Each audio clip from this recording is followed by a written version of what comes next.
भाई display wall में commission तो मिल नहीं रहा और ऊपर से स्टॉक लिमिट का नया रूल आ गया। लेकिन जहां आरसीएम स्टोर ही नहीं है, डिस्प्ले वॉल ही तो लोगों तक सामान पहुंचा रहा है। तो जब स्टॉक ही कम रख पाएंगे, ज्यादा सेल कैसे करेंगे? आओ समझते हैं पूरी बात। डिस्प्ले वॉल वालों के लिए एक बड़ा नियम आ चुका है साथियों, जिसे जानने के बाद आप परेशान भी हो सकते हैं और खुश भी हो सकते हैं। मैंने सोचा था कि डिस्प्ले वॉल पर एक नया नियम आया है, तो शायद यह नियम डिस्प्ले वॉल वालों के लिए खुशी लेकर आएगा, शायद उनके लिए कुछ ना कुछ कमीशन लेके आएगा। लेकिन ऐसा नहीं हुआ। यह नियम जो आया है आपके डिस्प्ले वॉल में जो स्टॉक है उसको लेकर आया है। यह नियम ये कहता है कि भारत देश में जितने भी डिस्प्ले वॉल धारक हैं वो जितना भी स्टॉक रखते हैं वह स्टॉक वो अपनी इच्छा अनुसार अब नहीं रख पाएंगे। वह स्टॉक कंपनी स्वयं तय करेगी कि आपको कितना स्टॉक रखना है और कितना नहीं रखना है, ये कंपनी आपको निर्धारित करके देगी। आज मैं बताऊंगा कि यह नियम क्या है और इस नियम का सबसे ज़्यादा असर किस पे पड़ने वाला है और सबसे ज़्यादा नुकसान किनको होने वाला है। और तीसरी चीज़ मैं बताऊंगा कि कंपनी ने इसको क्यों लाया है। और सबसे बड़ी बात, मेरी बातचीत जो हुई है वो कंपनी में जो हुई है उसकी रिकॉर्डिंग भी मैं आपको सुनाने वाला हूं। और चौथी बात, जो मैंने कंपनी से परामर्श लिया है कि डिस्प्ले वॉल पर कमीशन देंगे या नहीं देंगे। तो इन चारों टॉपिकों पे अच्छे से हम गहराई से बात करने वाले हैं। वीडियो को अंत तक ध्यान से जरूर देखिएगा। तो सबसे पहले जानते हैं कि आखिर नया नियम है क्या, कौन सा ऐसा नियम है जिसको हमको ध्यान में रखना है। तो कंपनी ये कहती है कि जितने भी हिंदुस्तान में डिस्प्ले वॉल धारक हैं, अब जो वो स्टॉक रखेंगे वो हमारी इच्छा अनुसार रखा जाएगा। यानी कंपनी ये कहती है कि 90 दिन में आपने जो भी सेल किया उसका आप 5 गुना ही अपने स्टॉक में रख सकते हैं। उदाहरण से मैं आपको समझाता हूँ। एक उदाहरण ले लीजिए, आप महीने का 20,000 का सामान अपनी डिस्प्ले वॉल से सेल करते हैं, यानी अपने ग्रुप में बिलिंग करते हैं। यानी 90 दिन का आंकड़ा देखा जाए, यानी 3 महीने का आंकड़ा देखा जाए तो इंटू आप 3 करेंगे तो टोटल आता है 60,000। यानी 60,000 का आपने 3 महीने में सेल किया। अब इस 60,000 का 5 गुना कर दीजिए, तो 60,000 का 5 गुना यानी 3 लाख रुपए का सामान आप अपने स्टॉक में रख सकते हैं। इससे ज़्यादा आप स्टॉक नहीं रख सकते। यदि आप स्टॉक को रखना चाहते हैं तो पहले आपको उस स्टॉक को घटाना पड़ेगा।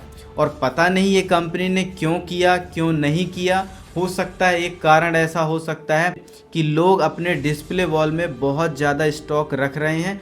हो सकता है इसकी वजह से कंपनी ने ये नया नियम लाया है। और यदि आप कोशिश भी करेंगे कि हम स्टॉक और ज़्यादा रख लें, पीयूसी में जाएंगे, अपने डिस्प्ले वॉल में यदि आप बिलिंग कराएंगे तो आपको बिलिंग सुविधा नहीं मिलने वाली है।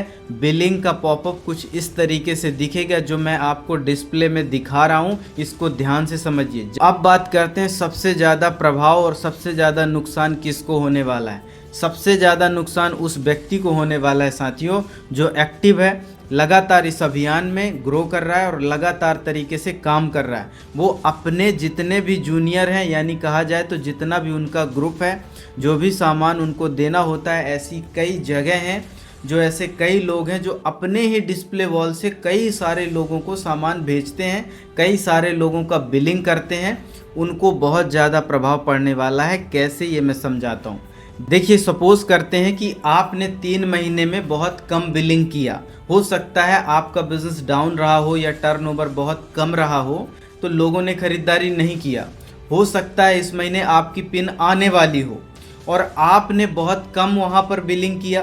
हो सकता है आपने 60,000 की ही बिलिंग कर पाए अगले 90 दिन में।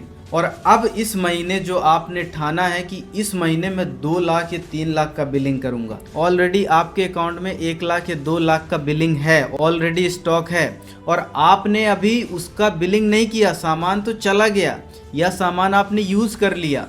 तो अब यदि आप कोशिश करेंगे कि मैं 2 लाख का और स्टॉक रख लूं, तो आप स्टॉक नहीं रख पाएंगे, क्योंकि 1.5 से 2 लाख का बिल ऑटोमेटिक आपके डिस्प्ले वॉल में शो हो रहा है। तो जितने भी इस तरीके के डिस्प्ले वॉल धारक हैं उनको बहुत बड़ा चैलेंज आएगा। वो नया प्रोडक्ट मंगा नहीं पाएंगे क्योंकि उनके पास प्रोडक्ट तो है ही नहीं, तो आगे किसको दें। और वो अभी अपनी सेल्फ आईडी में इतना सारा सामान काट ही नहीं सकते, वो शायद अपनी सेल्फ आईडी के लिए बचा कर रखे होंगे। तो ये प्रॉब्लम उन साथियों को आने वाली है जो डिस्प्ले वॉल के माध्यम से अपने ग्रुप को सामान बेचते हैं, अपने ही डिस्प्ले वॉल से अपने ग्रुप का टर्नओवर बढ़ाते हैं। तो ये बहुत बड़ी प्रॉब्लम आने वाली है। मैंने इस विषय पर बात भी किया कि आखिर यह नियम क्यों लाया गया, इसकी क्या आवश्यकता थी, लेकिन वहाँ से मुझे ये जवाब आया कि अभी हमें इसके बारे में कुछ नहीं पता कि कंपनी ने ये नियम क्यों लाया है। इससे बताइए ना थोड़ा मैटर। मैं आपको बताना चाह रहा हूँ कि इसमें कि पिछले 90 दिन के अंदर अंदर आपका जो सेल आउट किया गया है, हाँ, जो सेल किया गया है डिस्प्ले वॉल से डिस्ट्रीब्यूटर आईडी पर, ठीक है, हाँ, 90 दिन का, हाँ, उसका 5 गुना स्टॉक आप अपने स्टॉक में रख सकते हैं। बाकी ऊपर का जो अगर आपका स्टॉक आ रहा है तो उसको सेल करना है आपको। अच्छा, जो मान के चलो 90 दिनों में मैं हो सकता है 50,000 रखा है ना, सेल किया है ना, 50,000 सेल किया, तो 50,000 का 5 गुना ही मैं अपने स्टॉक में रख सकता हूँ, ऐसा है क्या? जी सर, बाकी का जो ऊपर का जो स्टॉक आ रहा है, हाँ, तो उसको सेल आउट करना है आपको। जैसे अच्छा, जैसे आप सेल आउट कम करते जाएंगे वैसे ही आपका परचेज का ऑप्शन भी शो हो जाएगा इसमें। अच्छा, तो ये नियम कब आया है, लागू हुआ है? ये कल से स्टार्टिंग हुआ है। अच्छा, तो ये क्यों स्टार्ट हुआ, इसके पीछे कोई कारण सर? तो कारण तो कंपनी ने वो नहीं, रीजन कुछ नहीं बताया है। तो हमको रीजन यदि किसी को बताना है तो फिर क्या? तो रीजन तो मैं आपको बताना चाह रहा हूँ इसमें, वो कंपनी को आप मेल कर सकते हैं डिस्प्ले वॉल पर कि किस कारण से अच्छा, कम करवाया गया है। अच्छा, ठीक है, चलिए ठीक है। तो साथियों मुझे ऐसा लगता है जो नॉर्मल डिस्ट्रीब्यूटर हैं उनके लिए तो ठीक है, बाकी लोग तो पीयूसी जा सकते हैं, लेकिन ऐसी बहुत सारी जगह हैं जहां पर पीयूसी है ही नहीं। एक दमदार डिस्ट्रीब्यूटर है जो मोटिवेटेड है, वो सामान लाकर लोगों को भिजवाता है, तो उनके लिए दुविधा हो सकती है, उनका टर्नओवर कम हो सकता है। अब बात करते हैं कि जो कर्मठ और जुझारू और कहा जाए तो बहुत मेहनती डिस्ट्रीब्यूटर हैं जो डिस्प्ले वॉल पे लाख, 2 लाख, 3 लाख, 4 लाख का स्टॉक रखते हैं, उनके लिए कुछ कमीशन का प्रावधान रखना चाहिए कि नहीं रखना चाहिए।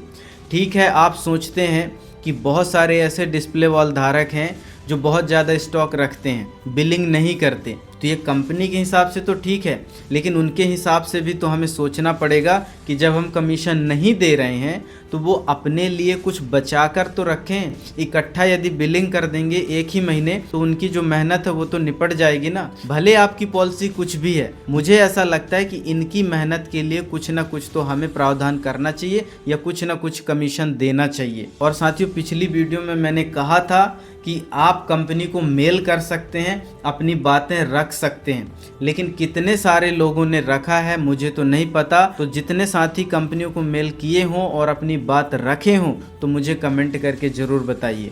बात करते हैं क्या मैंने बात किया कंपनी से, तो यस साथियों, मैंने आपके लिए बात किया, कॉल भी किया, मेल भी किया, लेकिन कंपनी का वहाँ से कुछ रिप्लाई नहीं आया। कंपनी ने कॉल में कहा कि ऐसा अभी कोई नियम नहीं है, जैसे ही नियम आएगा तो हम बता देंगे। लेकिन वहाँ पर मैंने रिक्वेस्ट भी किया कि जितने डिस्प्ले वॉल धारक हैं वो बहुत परेशान हैं, वो अपना पैसा फंसाते हैं, उधारी भी फंस जाता है, परेशान भी हो जाते हैं, सामान भी पहुँचाने जाते हैं, उनके लिए कुछ तो किया जाए। तो वहाँ से कोई रिप्लाई नहीं आया साथियों। उन्होंने कहा जब ये नियम आएगा हम आपको बता देंगे, समझा देंगे। अच्छा, ये पूछना था सर जी कि डिस्प्ले वॉल में कमीशन वगैरह मिलेगा आगे चल के कि नहीं मिलेगा? सर अभी तो इसका कोई अपडेशन है, आया नहीं है। अच्छा, जैसा कि आप बताना चाह रहे हैं, क्योंकि बहुत सारे लोग डिस्प्ले वाल अभी 1-1 लाख रुपए से भी खुल रही हैं और लोग खोल रहे हैं बहुत ज़्यादा, 1-1, 2-2 लाख का स्टॉक भी डिस्प्ले वॉल में है। तो कंपनी को कुछ थोड़ा सा यदि हो जाए तो बढ़िया रहेगा। 0.05% या 1% हो जाए तो बहुत बढ़िया रहेगा। मैं आपकी बात को एक्सेप्ट कर रहा हूँ सर में, लेकिन इसमें अभी कंपनी ने बताया नहीं गया है। जैसे कुछ अनाउंसमेंट आएगा तो जरूर आपको इन्फॉर्मेशन दी जाएगी। ओके, चलिए ठीक है, धन्यवाद। साथियों, मेरा मानना ये है कि अभी आपको फ़िलहाल कमीशन नहीं मिल रहा है और ना ही अभी मिलेगा। हो सकता है भविष्य में कंपनी कुछ प्लानिंग करे या ना भी करे, मैं जैसा पिछली वीडियो में बताया था। ये पूरी तरीके से अधिकार कंपनी के ऊपर जाता है। कंपनी चाहे तो कर सकती है, कंपनी चाहे तो नहीं कर सकती। तो कमेंट करके बताइए आपकी क्या राय है, कंपनी को देना चाहिए या नहीं देना चाहिए। तो आज के लिए इतना ही, मिलते हैं अगले वीडियो में। आपका बहुत बहुत धन्यवाद। Thank you so much.